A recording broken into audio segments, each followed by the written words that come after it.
అధిక బరువు అనేక సమస్యలకు కారణం. సాహితీ యోగా ఆన్లైన్ క్లాసులో జాయిన్ అవ్వండి. నమస్తే రమ్మగారు. నమస్తే జయ. ఏదైనా మంచి కథ చెప్తారండి? ఇంట్రెస్టింగ్ కథ ఒకటి చెప్తాం. ఓకే. ఒక ఊళ్ళోట ముగ్గురు అన్నదమ్ములు ఉండేవాళ్ళట. ఏంటంటే తెలివిగల దొంగతనాల కథ అనమాట. పెద్దవాడి పేరు తంట, రెండోవాడు మహాతంట, మూడోవాడు తెగతంట. చాలా బాగుంది కదా. తెగతంటకి భలే తంట అని పెట్టుకుందాం పేరు. భలే తంట, మహాతంట, భలే తంట. ఎంతో తెలివైన వాళ్ళు, దొంగతనాల్లో ఆరితేరి ఉంటారు. ఆ తెలివితే ఎట్లా? మహా తెలివి.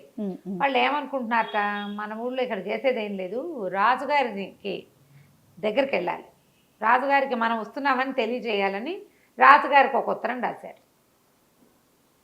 నా పేరు తంట, మీ ఊళ్ళో నేను మా రాజ్యంలో దొంగతనం చేయబోతున్నాను, నగరంలో చేతనైతే పట్టుకోండి.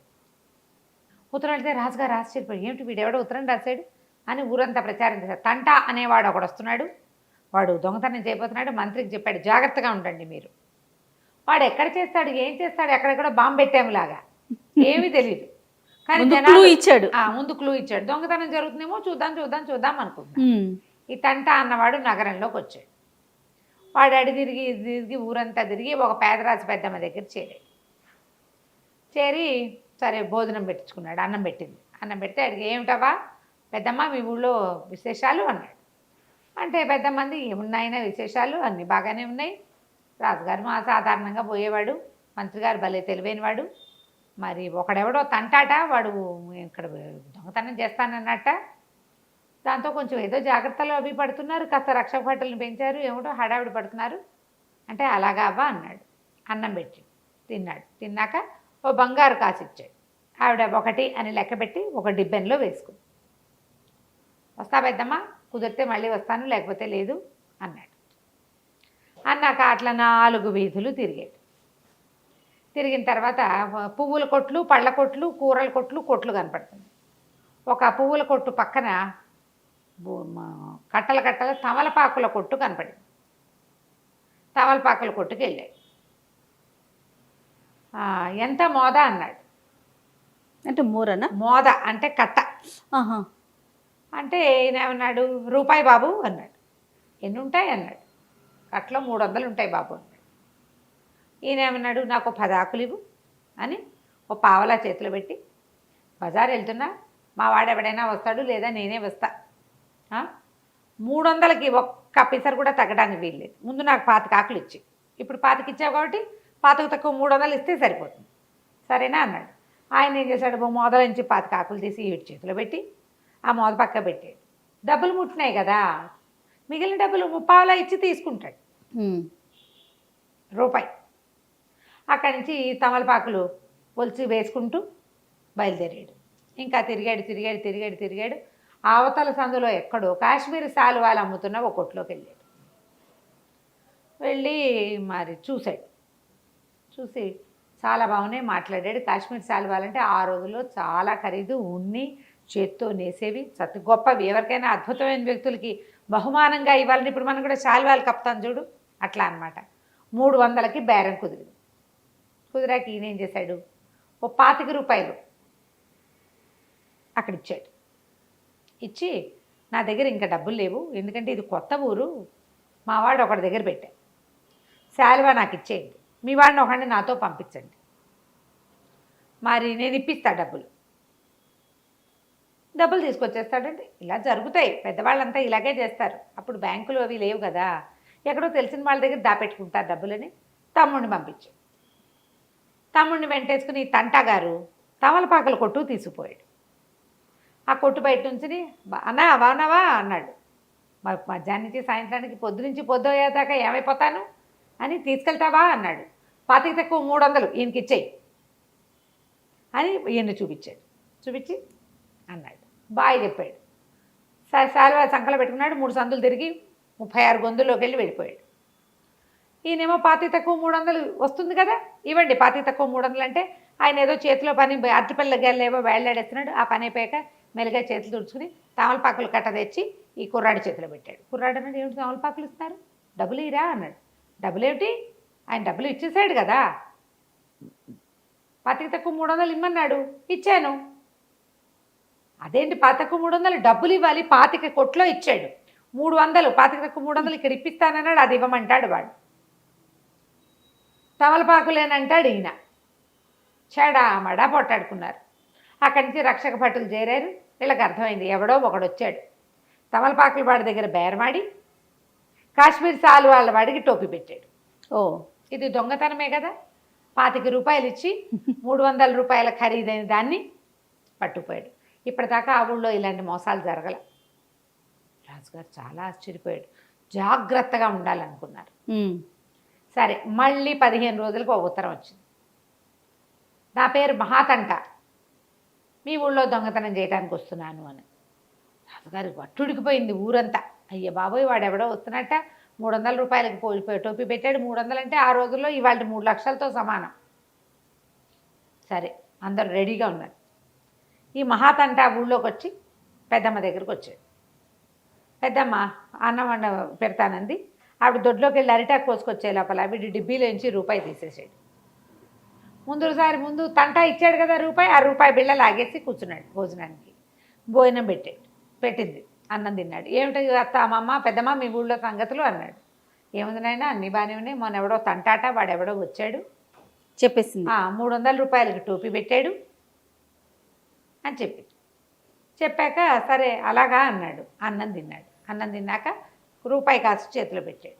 ఆ రూపాయి కాసు ఏది, వాళ్ళు అన్నిచ్చిందే. ఈవిడ 2 అని లెక్క పెట్టుకుంది. అక్కడ పావలాలు 10 పైసలు వస్తాయి, చిన్న డబ్బు వస్తుంది. వస్తుమారకం జరుగుతుంది. నోట్లు కాయిన్స్ వచ్చేది చాలా తక్కువ. లెక్క పెట్టుకుంటుంది పాపం. ఆవిడ వచ్చాయి అనుకుంది. 2వ కాసు వేసుకుంది. వెళ్ళిపోయాడు బయటికి. వెళ్ళిపోయి ఏం చేశాడు, ఒక బైరాగి వేషం వేసుకుని ఒక చెట్టు కింద కూర్చున్నాడు. కూర్చున్నాక వారా వీరా అందరూ అడిగారు, ఎవరు బాబు, ఏ ఊరు నుంచి వచ్చారంటే, ఈ ఊరే, చిన్నప్పుడు ఎప్పుడో లేచకపోయాను, మంత్రి గారు అల్లుండి, చిన్న మంత్రి గారు అల్లుండి. ఇప్పుడు ఆయన ఎక్కడున్నాడో, ఆ కుటుంబం ఎక్కడుందో తెలీదు, వాళ్ళ ఇల్లు వాకిలు అన్నీ మర్చిపోయాను నేనని ఒకళ్ళకి చెప్పాడు. అయ్య బాబోయ్, ఇంత వచ్చేస్తున్నవాడు కుర్రాడు, మంత్రి గారు అల్లుడు, పిల్లకి పెళ్ళైన కొత్తల్లో మంత్రి గారు అల్లుడు పిచ్చెత్తి లేచిపోయాడు అన్నారు. వీడియో కాబోలని వారా వీరా వీరా వారా చెప్పుకున్నారు. ఆ నోట ఈ నోట మంత్రి గారికి చేరింది. నిజంగానే ఇదివరకటి రోజుల్లో చిన్న మంత్రిగా ఉన్న ఆయన ఇప్పుడు పెద్ద మంత్రి అయ్యాడు. మహా తెలివి గలవాడు. ఆయన పిల్లకి 10 ఏళ్ల పిల్లకో 9 ఏళ్ల పిల్లకో పెళ్లి చేశాడు. 14 ఏళ్ల వాడికి. వాడు కొంచెం తింగరిగా ఉన్నాడు పిల్లవాడు. పెళ్ళైన తర్వాత ఆ పిల్లని కాపరాన్ని పంపకుందే పిల్లాడు లేచక్కపోయాడని చెప్పుకున్నారు. బైరాగుల్లో కలిశాడని. వాడు వీడే అనుకుని ఈయన పరిగెత్తుకుంటూ వెళ్ళాడు. వెళ్ళి చూస్తే ఏముంది, ఎంత బాగున్నాడో కుర్రాడు, గట్టిగా ఉన్నాడు, సాముగారిడీలు చేసినట్టున్నాడు. ఏదో జీబురు గడ్డమో అవి ఉన్నాయి. గుర్తుపట్టాడు ఈయన. పట్టడానికి ఏముంది, అప్పుడు బక్కగా ఉండే పిల్లాడు 10 ఏళ్ళు వస్తే పుష్టిగా అవడు. ఎవరి పిల్లాడైతే మాత్రం కాస్త అటు ఇటుగా అలాగే ఉంది. 14 ఏళ్ళు అయింది, ఈయన గుర్తు కూడా లేదు. కాకపోతే ఆను పాను కరెక్టే. ఆ పిల్లాడికి ఊరు పేరు చెప్పడాలు అవి కూడా రావు, పొరపాటున ఇచ్చారు పెళ్ళికి. కానీ మంత్రి గారు అల్లుండి అన్న మాట మాత్రం గుర్తుంది. దొంగ మాట, ఊళ్ళో తెలిసిన మాట పట్టుకున్నాడు వాడు.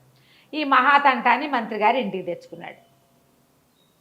ఇంట్లో తీసుకెళ్ళాడు. చక్కగా మొహంగా శుభ్రంగా స్నానం చేయను ఆయన, అది ఇది షేవింగ్ చేసుకుంటావా అట ఏదో కనుక్కున్నారు. కత్తి వండి నేను తీసుకుంటాను, నేను వేరే వాళ్ళు నన్ను ముట్టుకోకూడదు అన్నాడు.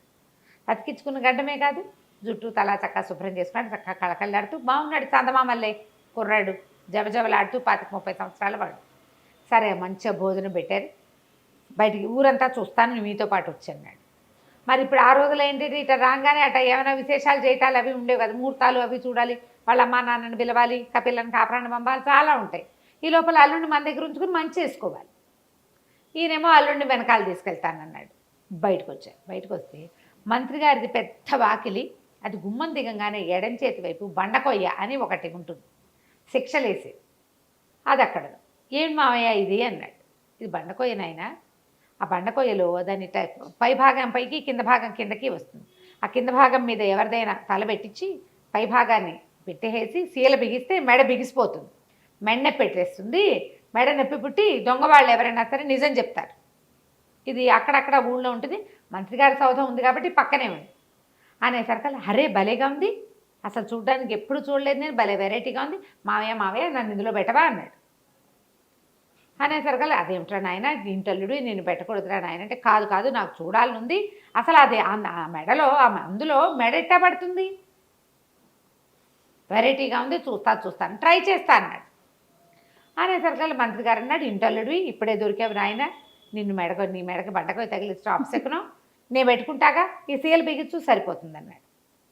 అనగానే సరే ఏం చేశాడు ఆ సీలు ఉడదీశాడు. ఉడదీసి ఆయన వంగి దాని మీద గిట్ట పడుకున్నాడు. తలకాయ కరెక్ట్గా అది అర్ధచంద్రాకారంలో ఉంటుంది. దాని మీద ఇట్లా తల ముందుకు పెట్టి మెడ దాని మీద పెట్టాలి. ఈ రెండో పార్ట్ పెట్టంగానే తల కదలకుండా ఇట్లా మొండెం మొహం బయటకుండి మొండెం వెనక్కి ఉంటుంది అనమాట. బిగించేశాడు. గట్టిగా బిగిస్తే లబలబలాడాడు మంత్రి గారు. అయ్యో అయ్యో నెప్పెడుతోంది వదులుతీరా అంటే వీడు ఇంకా తిప్పేస్తూ రావట్లేదు మావయ్య గట్టిగా అయిపోయింది మావయ్య ఇప్పుడు ఏం చేయాలి మావయ్య అన్నాడు. అనగానే అత్త దగ్గరికి వెళ్ళి సుత్తి శానం పట్టురారా అది పెట్టి సుత్తితో కొడితే వదులవుతుంది అన్నాడు.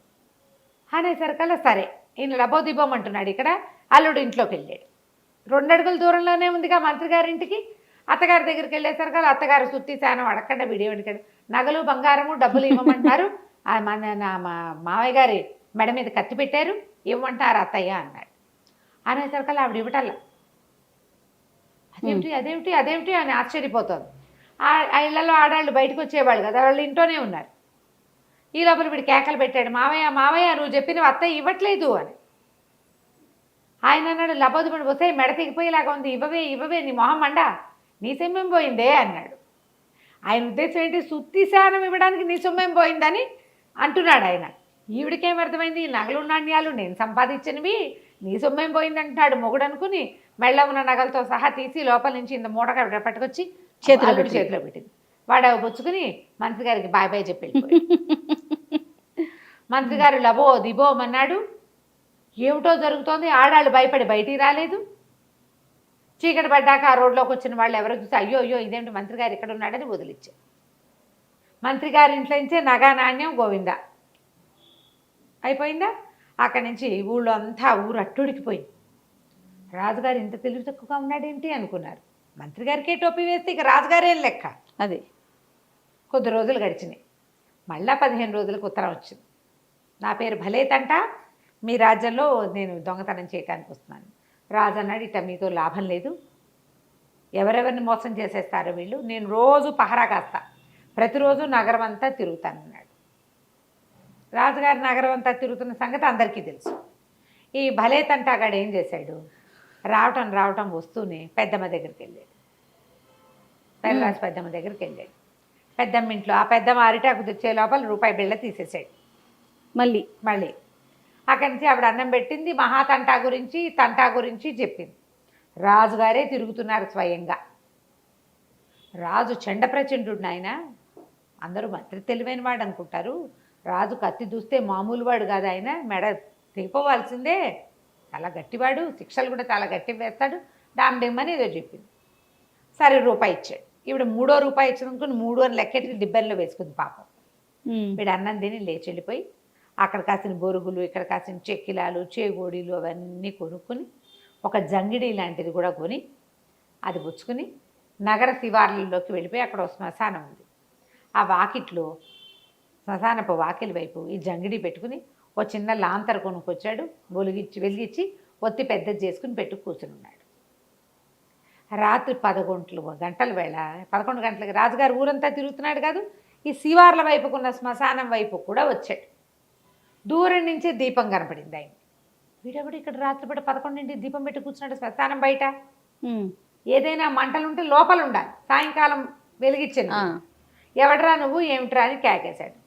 బాబు నేనండి నా పేరండి ఏదో అంటారండి ఈ చుట్టుపక్కలే ఉంటాను దొంగలు ఈ దారిలో తిరుగుతారండి నా దగ్గర ఏమైనా కరకరలు అవి కొనుక్కు తింటారండి అనేసరికల్లా పొంగల్తో కొనుక్కు తింటామేమిట్రా నువ్వేదో మాట చెప్తా ఉంటే కాదు బాబు నిజమండి నిజం ప్రతిరోజు వస్తున్నారండి రోజు కొనుక్కుంటున్నారు నేను ఇక్కడే ఉంటున్నాను అవును ఆయన నిన్న మొన్న రాలా ఇవాళే ఇటు వచ్చాడు సరే నిజమే అనమాట అయితే అన్నాడు ఒరే ఆ దొంగలు ఎవరో నాకు చూపిస్తావురన్నాడు చూపిస్తాను బాబు తప్పకుండా అన్నాడు దాక్కోండి అక్కడ దాక్కోవడానికి ఏమీ లేదు వీడన్నాడు అట్ట కాదు బాబు మన దగ్గర సంచులు ఉన్నాయి గోను సంచులు ఓ పని చేయండి గోను సంచులో కూర్చోండి సంచి కప్పు కూర్చుంటే అదేదో బస్తా అనుకుంటారు మనిషి అనుకోరు ఇప్పుడు నిలబడి ఉంటే మనిషి అని తెలుస్తుంది బస్తాలో కూర్చుని ముడుచు కూర్చుని ఉంటే ఏదో వస్తువులు సంచిలాగా వస్తువులాగా ఉంటారు, అందులో కూర్చోండి అన్నారు.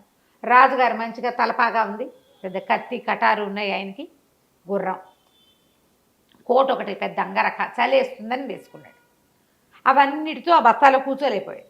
ఆయన అన్నాడు, నా తలపాగా పై కోటు కత్తి తీసి వాడి చేతిలో పెట్టాడు.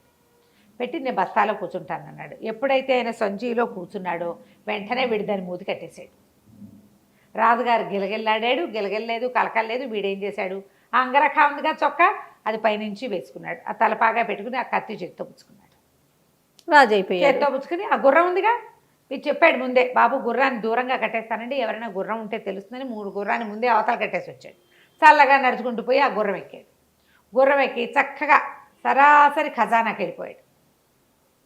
వెళ్ళిపోయి మా భలే తంటాగాడు ఊళ్ళోకి వచ్చేసాడు, మీరు పని చేయండి, ఖజానాలోది పెద్ద పెద్ద వస్తువులన్నీ తీయద్దు, మొత్తం ధనం ఎన్ని మూటలు ఉంటే అన్ని మూటలు గుర్రం మీద వేసేసేయండి, నేను రాజభవనంలో దాచిపెట్టేస్తానన్నాడు. మరి రాత్రి 11 గంటల వేళ అంగరఖ వేసుకుని తలపాగా పెట్టుకుని రాజుగారి ఖడ్గం పుచ్చుకుని ఇంకోటి ఎవడొస్తాడు, ఇంచుమించుగా ఒకే సైజులో ఉన్నారు. ఆయన కూడా ఓ 30 ఏళ్ల వాడు, వీడు అంతే ఉన్నాడు. మూటలు కట్టి గుర్రం మీద వేశారు. ఆ గుర్రానికి ఇలాంటి బరువులు అలవాటే. వీడు చక్కగా గుర్రం వేసుకుని ఇంటికి వెళ్ళిపోయాడు. శభాష్. తెల్లవారేపాటికి ఆ వైపుకి వచ్చిన వాళ్ళు, ఇక్కడ ఏదో జంగిడి ఉంది ఏమిటంటే ఆ మూట కదులుతోంది ఏమిటా అని ఊడదీస్తే ఇంకేముంది, పై చొక్కాలేని రాజుగారు అక్కడ కూర్చుని ఉన్నాడు. రాజుగారిని ఊడదీశారు. అయ్యో అయ్యో అన్నారు. అక్కడి నుంచి ఈయన ఇంటికి వెళ్ళేసరికి ఇంకేముంది, ఖజానా ఖాళీ. మీరే వచ్చారు కదా, డబ్బులు తీసుకెళ్లారు కదా అంటాడు. ఖజానా కాపలాదారులేమో వాళ్ళు అది అంటారు. రాజుగారు నిర్ఘాంతపోయాడు, ఎంత పని జరిగింది, ఖజానాలో ఉన్న డబ్బంతా అయిపోయింది. సరిగ్గా 1 నెల రోజుల తర్వాత తంట, మహాతంట, భలే తంట, 3 అన్నదమ్ములు వచ్చి రాజును కలిశారు. మేమే వీళ్ళము అని చెప్పారు. మేమే దొంగతనాలు చేసామంటే రాజుగారు వీళ్ళని బంధించండి, శిక్షించండి అని కేకలు పెట్టాడు.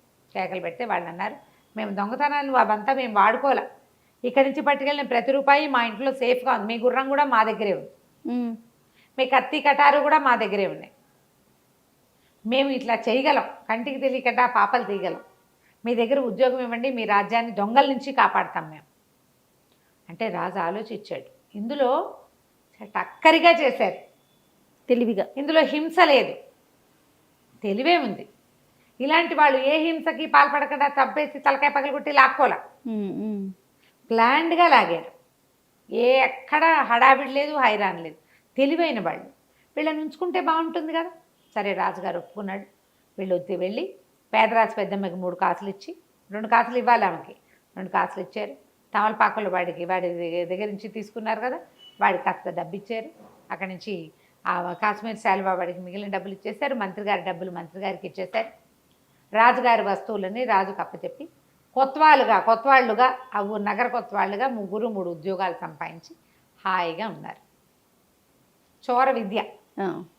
సూపర్. కంచికి మనం ఇంటికి. నమస్తే రమ్మగారు. నమస్తే.